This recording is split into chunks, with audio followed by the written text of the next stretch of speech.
Welcome to this Daily Bark.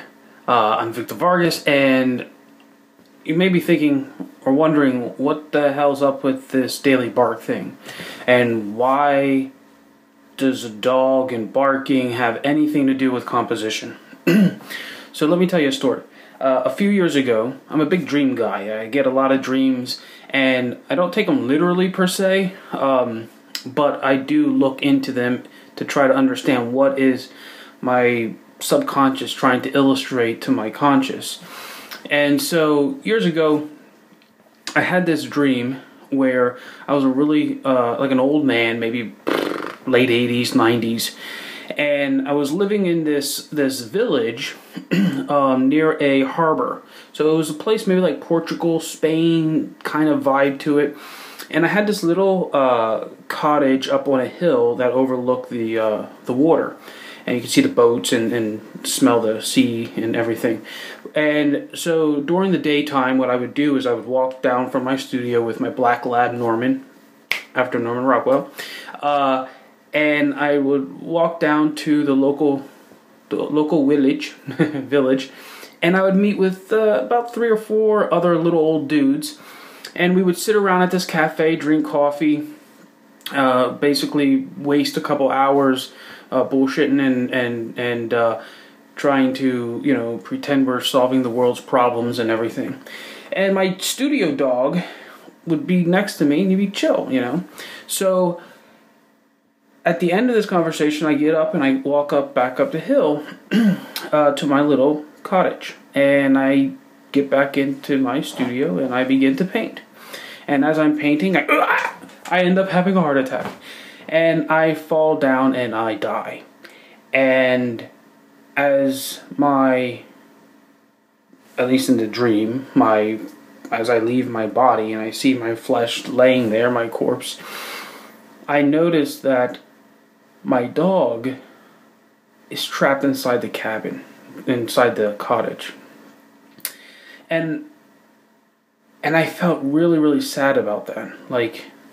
That I didn't prepare a way for the dog to get out of the cottage, And I don't know if the dog died in the cottage, Maybe he got hungry and ate me, I don't know.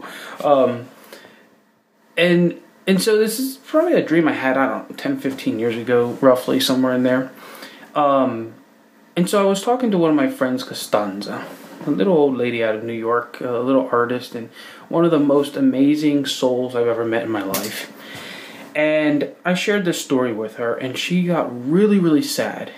And I said, well, what's wrong, This is kind of like a cool story, at least in my imagination it was.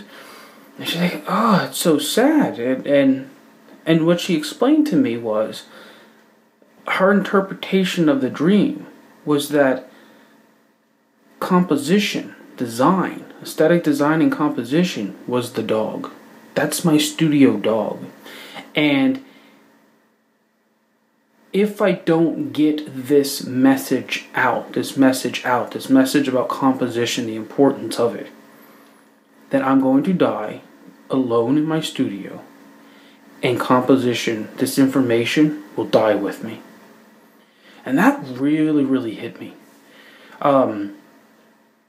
And so that's why I call my studios Black Dog Studios. Because every day, and this is why it's called the Daily Bark, every day I want to make sure that it's in front of my face, in front of my eyes, what my purpose is. And that is to bring composition to the world. That is to reestablish composition as the foundation of art. Not texture and color and how big something is or how many cool, shiny things you can put on your artwork. But composition. Composing every relationship inside that specific rectangle. And it's people create paintings and then they go and they invest, 200, 300, sometimes even more on a frame. And the frame adds value to the painting. a really great framed painting is going to increase the sale value of that painting. And yet, the frame can be taken off, and in doing so, it lowers the value of the painting. But composition, you can't take composition off. So people need to invest in composition training, because it is the foundation. And you can have the prettiest looking house, you can have the most expressive house, you can have the coolest looking house, you can have all the doodads on it, but if it's built on sand, it collapses. And composition is the bedrock, it's the foundation, it's the keystone. And without it, what do you really have? I mean, that's what we do. We compose. As visual artists, as spatial thinkers, we compose space, line, shape,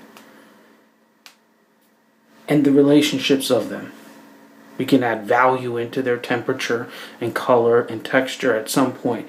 But at the end of the day, we're managing relationships. And that's what the art of composition is managing relationships. So, the Daily Bark is called the Daily Bark to remind me to make sure that you grow in your composition skills and thinking, because composition mainly happens up here. Very little of it actually happens in the fingertips. It's about how you think and how you see and the choices you make. The actual execution of it is pretty simple. See you next time.